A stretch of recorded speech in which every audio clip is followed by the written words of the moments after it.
حضرت ابو بکر صدیق کا زمانہ تھا تو ایک شخص ملک شام کا رہنے والا بڑا قرضہ چڑھ گیا اس پہ،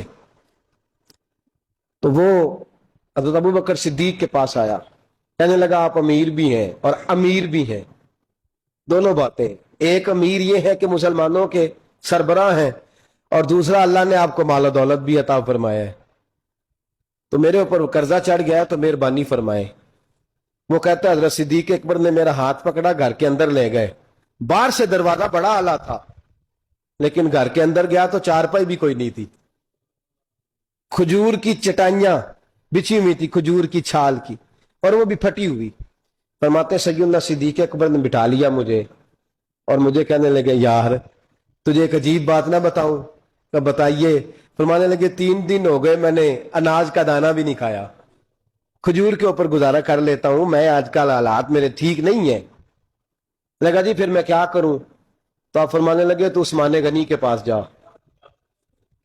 اس کے پاس؟ شخص کہنے لگا جی مجھے تو بہت سارے پیسے چاہیے۔ تو آپ نے فرمایا تیری سوچ وہاں ختم ہوتی ہے جہاں سے عثمان کی سخاوت شروع ہوتی ہے، تیری سوچ وہاں تو جو سوچتا ہے نا اتنے ملیں گے، تیری ختم ہوتی ہے سوچ جہاں سے عثمان کی سخاوت شروع ہوتی ہے، تو جا۔ کہنے لگا جی آپ کا نام لوں؟ فرمایا ضرورت ہی نہیں پڑے گی۔ جی میں ذکر کروں گا کہ مجھے امیر المومنین نے بھیجا ہے۔ فرمایا ضرورت ہے، صرف اتنا تو جا کے بتانا کہ میں مقروض ہوں اور رسول اللہ کا نوکر ہوں صلی اللہ علیہ، اتنا بتانا کہ مسلمان ہوں، مصطفیٰ کا غلام، بس، اور کسی اضافے کی ضرورت۔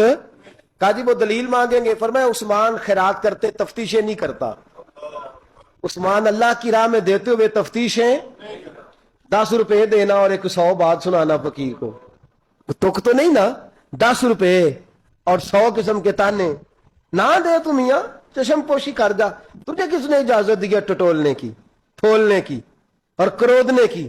یہ حال اگر تیرے ساتھ کیا جائے، رب اگر تجھے ٹٹول کے دے تو تیرا کیا بنے؟ رب کریم اگر تجھے ٹٹول کے دے کہ پہلے بتا نمازیں کتنی پڑھی ہیں، سویرے اٹھتا ہے کہ نہیں، تو تیرا کیا حال ہوگا؟ تو ٹٹولتا پھرتا ہے 10 روپے دینے کے لیے۔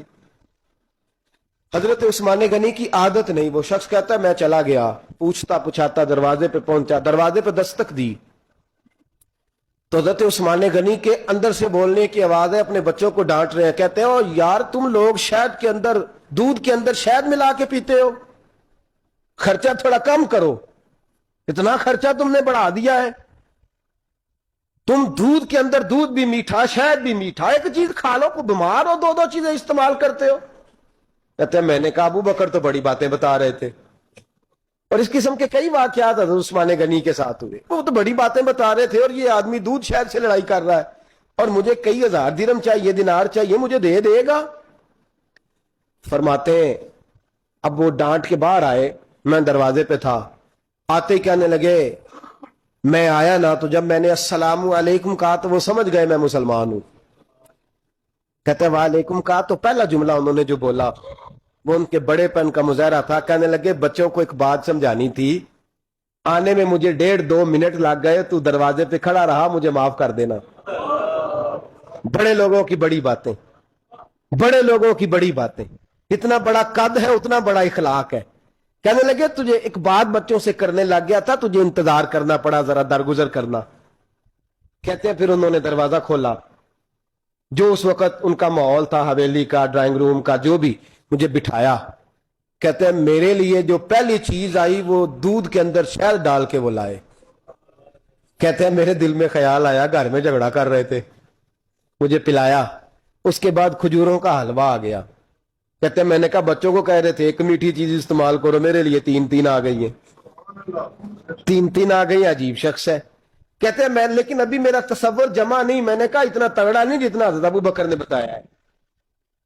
کہتے ہیں کھلا پلا کے نا پھر پوچھنے لگے کیسے آئے ہو، کیسے آئے ہو؟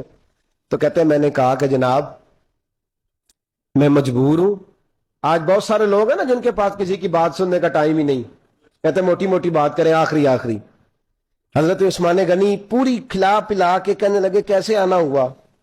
کہتے میں نے کہا جی میں مسلمان ہوں، ملک کے شام کے مضافات کے ایک گاؤں کا رہنے والا ہوں، کچھ کاروباری مشکلات آئیں تو میں مقروض ہو گیا، میرے اوپر قرضہ ہے, مجھے کچھ پیسوں کی حاجت ہے. فرمانے لگے میں نے کچھ پیسے کہا, انہوں نے ایک آواز دی تو ان کا غلام آیا ایک اونٹ کے اوپر لدا ہوا سامان لے کے. کس کے اوپر؟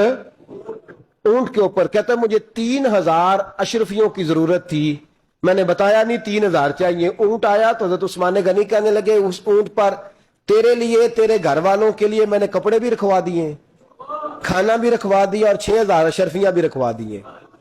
تو پیدل آیا ہے تو اب اونٹ لے کے جا. کہتے میں نے کہا حضور اونٹ واپس کون کرنے آئے گا؟ کہنے لگے واپس کرنے کے لیے دیا ہی نہیں تو تحفہ ہے, تو لے جا. کہتے ہیں میں کہاں سے چلا تھا ڈھونڈتا اور مدینے میں آیا, اور جب مدینے میں آیا تو پھر اللہ نے جھولی بھر کے عطا فرمایا. کہتے ہیں میری آنکھوں میں آنسو آ گئے اور میں نے کہا حضور آپ نے تو میری ضرورت سے کہیں بڑھ کے نواز دیا ہے, مجھے معاف کیجئے گا. میں سوچ رہا تھا کہ دودھ شاید پہ گھر میں لڑائی ہو رہی ہے. آپ فرمانے لگے رب نے جو مجھے پیسے دیے ہیں اس لیے نہیں دیے کہ میری اولادیں موج مستی کرتی پھرے, میرے مالک نے مجھے نوازا ہے تاکہ میں محمد عربی کی امت کی نوکری کروں صلی اللہ علیہ. یہ سخاوت کا حال. فرماتے میں نے نہیں بتایا کہ مجھے سیدنا صدیق اکبر نے بھیجا ہے. فرماتے میں دروازے تک گیا تو میں نے کہا شکریہ جزاک اللہ, آپ کی مہربانی. تو مسکرا کے فرمانے لگے میرا شکریہ ادا نہ کر, ابو بکر صدیق کا کر. میرا نہ شکریہ ادا کر, شکریہ ابو بکر صدیق کا جس نے تجھے یہ رستہ دکھایا ہے. فرماتے میں نے کہا حضور آپ فرمایا جاؤ جاؤ جاؤ تمہارا کام ہو گیا نا, تفصیلات میں نہ جاؤ. یہ شان سخاوت سیدنا عثمان غنی رضی اللہ تعالیٰ عنہ کی.